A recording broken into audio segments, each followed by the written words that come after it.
খাল, বিল, নদী, ঘাট জমি, পতিত ভূমি, এমনকি কবরস্থান ও বৌদ্ধ ভূমি দখল করে প্রকল্প বাস্তবায়ন করছে। আমরা স্বাগত জানাচ্ছি সরকার সিআইডির মাধ্যমে যে তদন্তটা করছে তাদের এই ক্রিমিনাল অফেন্সের জন্য, সেই তদন্ত রিপোর্টটা দ্রুত সাবমিট করে আইনগত ব্যবস্থা দিবে।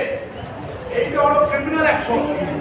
ইন দ্য মিন টাইম আমরা আজকে আইন অ্যাডভাইজার এবং আইন সচিব করবার একটি আবেদন করেছি।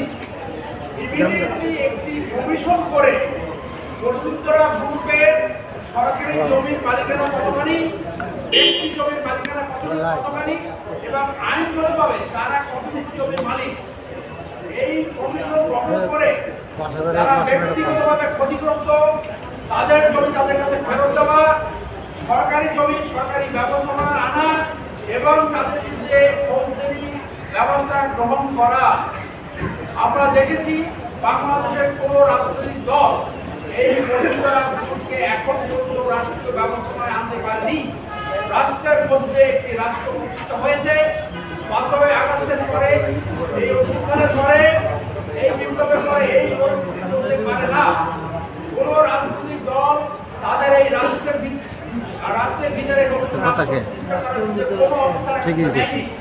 কি করে বাংলাদেশের নেতৃত্ব প্রতিষ্ঠা হবে, কি করে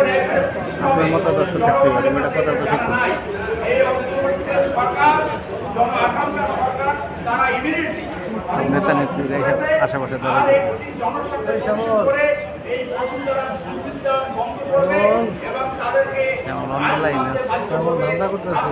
কোনো রাষ্ট্র পারে না।